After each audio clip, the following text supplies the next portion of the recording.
Good evening and salutations, my B&B fans. Start off with Bill and Katie. That was nice to see Katie for a minute. But the conversation that they had seemed like it went nowhere. I don't understand why is Bill Smith trying to get her back.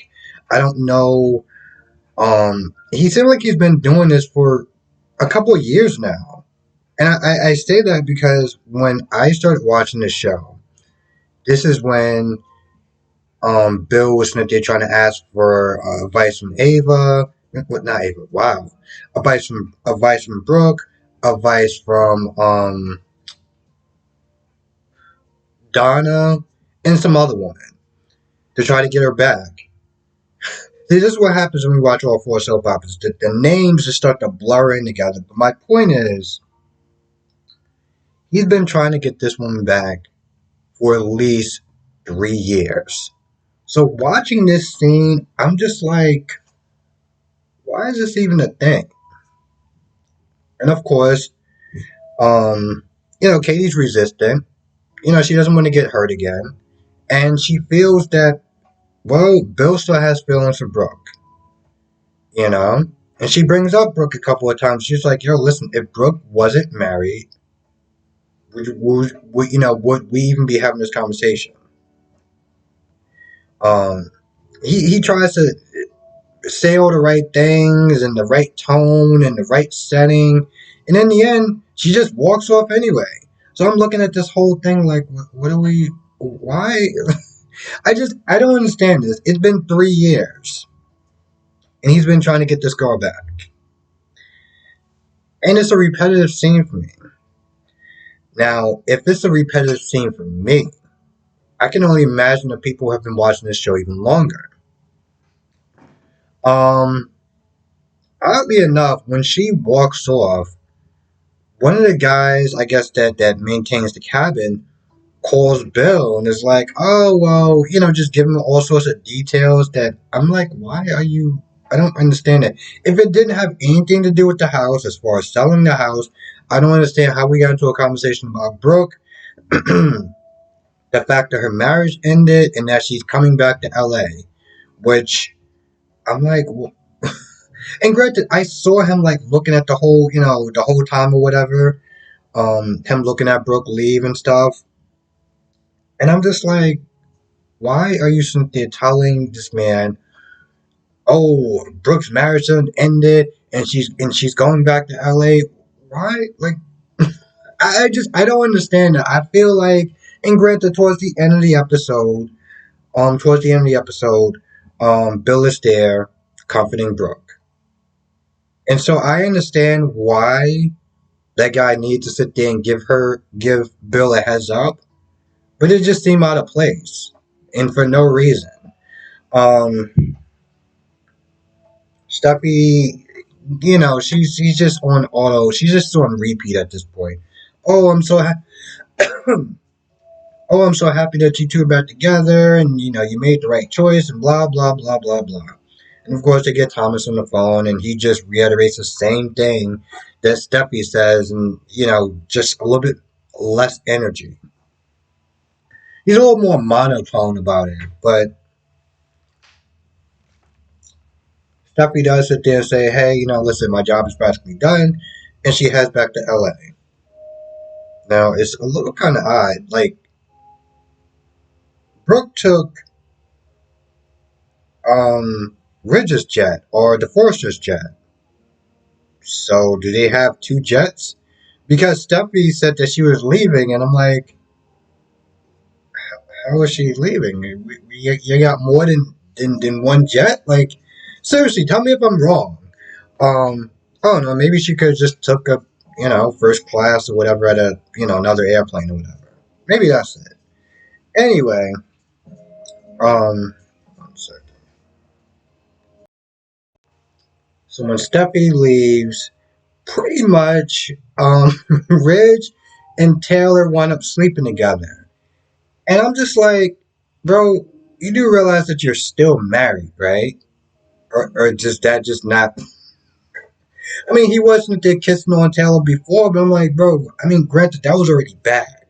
But I guess he was like, well, I already kissed her once when I was married. I must just go all the way. But I'm like, bro, like, really? And she just went. This is so dumb. Meanwhile, Thomas is just sitting there reminiscing about the fact that, he used Douglas app. Well, he used an app that Douglas had to, synthesize, well, to copy Brooks' voice. So stupid because I didn't review this episode, but like towards the end of one of them, he was like, "Well, it wasn't Brooke that called CPS. It was me." And it's like the way he did it, it was so melodramatic. I was like, "Really, bro? Really?"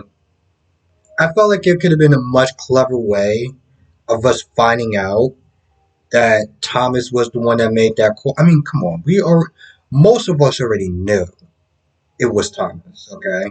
We were like 98% sure it was Thomas. But just for him to sit there and pull out the phone and do this whole melodramatic, it wasn't you, Brooke. It was me. I'm just waiting for, one of those evildoer laughs or whatever. I'm like, I felt like if you would have laughed, that would have made it complete right there. I mean, granted, it was already cheesy enough, but I'm like, what? We just go all the way at this point. Um, Now the whole time on the plane, Brooke is crying. Brooke is crying when she was with Steffi. Which, by the way, I was like, Steffi, come on, seriously, you're literally kicking this woman. She was down, and that's what she said. And of course, Steffi was like, no, I'm not here to kick him when you're down. I'm just stating facts. And I was like, no, you are literally sitting there kicking this woman when she's down, which is completely unnecessary. There was no need for her to go out there, sit next to her, and be like, "Your time with my father is over." Okay, like you don't think that this woman's already suffering enough? She didn't really need your commentary to make her feel worse. I swear, this is why sometimes when I watch this show, I'm just like, how do people actually like this chick? I know maybe back in the day people used to like her, but for some I can't fathom how people actually still like her. I don't get it. I really don't get it. Um, I feel like that's pretty much about the end of the episode. Bill does wind up coming to her house, and Brooke is like, I really don't want any company. But of course, Bill is there to sit there and hug her and and comfort her.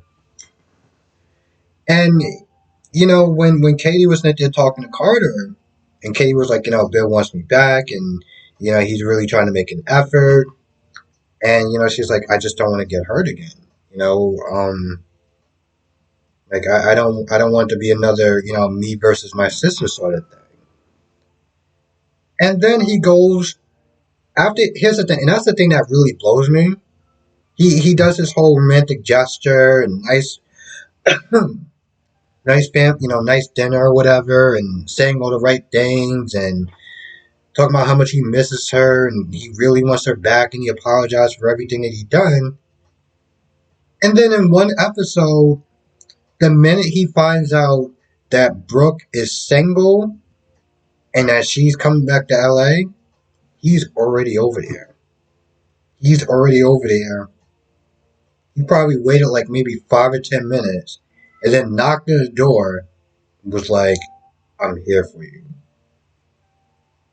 Like, if that's not a scumbag move, I don't know what is. And don't get me wrong, I like Bill from what I've seen, but I'm like, bro, that's pretty scummy. Like, you done made all these promises to her sister. In a minute that you find out that she's single, hey, what's good? Like, really, bro? Really? Really? That's some scumbags. That's some scumbag stuff right there. I don't know about this I don't know what is about this universe.